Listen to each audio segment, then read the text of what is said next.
Sa bawat araw ng aking buhay, sila ang aking mga katuwang, ang aking mga angels na kasama ko sa hirap at ginhawa. Sila ang nagbibigay kulay at lakas sa bawat yugto ng aking paglalakbay. Sa araw ng aking kaarawan, wala nang mas higit pang deserve na pasayahin, kundi sila, ang aking loyal staff. Happy birthday, Te! Thank you sa dinner! Happy birthday! Happy birthday, Te! More birthdays to come! Thank you! Malaki pala ito. Nong, gising ka pa, Nong? Nong, gising ka pa, Nong? Man, ano masasabi mo naman? Happy birthday! Thank you! Ano yung inom mo? Saan may gapon? Inom ka na naman! Happy birthday, Mom! May this year come well for the both of us. We may be facing hard times, but we can do it. Thank you, love! Promise! Ito nga, kapaklan. Patanda! Marahil may magsasabi na dugyot sila, walang pinag-aralan, at may pinakamababang uri ng trabaho. Pero para sa akin, ang hamon na ibinigay ni Lord sa akin ay napakalaki. Paano ko ito nakayanan? Siguro, kailangan mong ibaba ang sarili mo para maintindihan sila ng lubos. Kapag nasisid mo na ang pinakaugat ng kanilang mga pinagdadaanan, sabay-sabay kayong uusbong. Walang kasing sarap sa pakiramdam na mapasaya mo sila sa kabila ng hirap ng kanilang buhay na pinagdadaanan. Kung mayaman lang sana ako, mas higit pa ang maibibigay ko sa kanila. Pero sa abot ng aking makakaya, sinisigurado kong maramdaman nila kung gaano sila kahalaga sa akin. May mga panahon na umaalis sila at nag-aalala ako na baka hindi na ako makahanap ng iba. Pero natutunan kong sa bawat pag-alis, may higit pang bagong kasama na dumarating. Hindi laging saya ang hatid ng araw-araw naming pagsasama. Minsan, sila ang sanhi ng aking stress. Pero sila rin ang nagbibigay sa akin ng kaluwagan. Hanggang mabait sila, mabait din ako. Ibinibigay ko ang aking suporta hanggat kaya ko. At sa mga oras ng kanilang pangangailangan, nandito rin ako para sa kanila. Sa mga nagtangkang wasakin ang tiwala ko, si Lord na ang bahala sa kanila.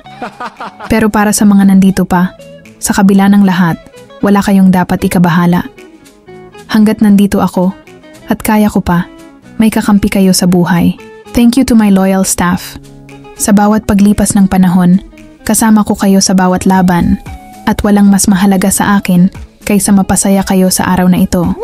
Nag-request sila ng food trip dahil namimiss na nila ang paborito nilang kainan.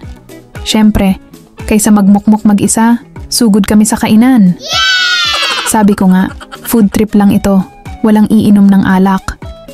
Pero nakita ko sa mga mata nila ang salitang beer. Parang naglaki ang mga mata nila. Kaya ayan, siyempre ibigay na ang hilig nila. Si Kuya Amon, senior na, mahilig pa rin sa alak kahit na isang beses nang nabagok ang ulo dahil dito. Dinala pa namin siya sa ospital ng madaling araw. Buti na lang at nakaligtas. Kaya ngayon, apple beer na lang muna siya. Ayaw niya ng gatas. Basta, bawal na ang alak sa kanya. At sabi niya, hindi na siya iinom ulit. Hanggang apple beer na lang muna siya. Pagkatapos naming kumain, naghanap kami ng pang-alis umay. Pero in fairness, masarap talaga ang pagkain doon. Napadpad kami sa isang malaking kafe. At syempre, nagpasosyal muna kahit medyo kapus ang bulsa. Pampalamig at para makatikim ng coffee blend nila. Nag-order kami ng kape kahit hindi namin alam ang mga pangalan nito. Ako, ayoko ng may kape. Matcha na lang, pwede na yon. Tapos, tinanong ko sila kung ano ang gusto nilang kainin. Pero ayaw naman nilang magsalita. Ibig sabihin, mas gusto pa rin nilang uminom ng beer. Sabi ko, hindi pwede. Mag-milk tea na lang muna tayo para hindi halata na wala tayong pera. Haha, pinag-order ko na nga lang sila ng Americano, hazelnut, white mocha, at sa mag-asawa, chocomint. Hala, hindi namin alam kung ano talaga ang mga in-order namin. Pero sige lang, go with the flow. Ayan si Kuya Amon, hindi lang driver, mekaniko, at elektrisyan. Ngayon, pwede na rin siyang waiter. Haha. Lahat na yata ng gawain, nagawa na ni Kuya Amon. Kaya deserve naman niya ngayon magpasosyal. Tara, sa taas tayo at check natin ang second floor nila. May sofa sila Pero walang bakante, kaya dito na lang muna kami sa mga puting upuan. Sinubukan nga namin tikman itong bread nila na may whipped cream at fresh fruit sa taas. Ang mga lalaki, nagulat sa lasa ng iniinom nila. Sabi nila, lasa raw kape.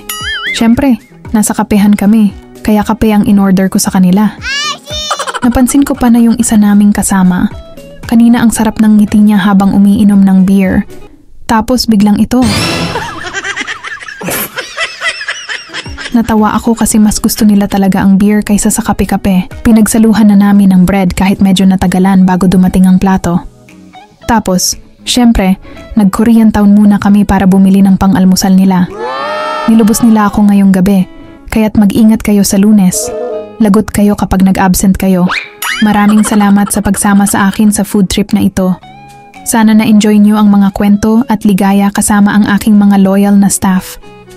Hanggang sa muli mga uncle, mga auntie, huwag kalimutang mag-subscribe para sa mga susunod na adventures. Salamat at kita-kits sa next vlog.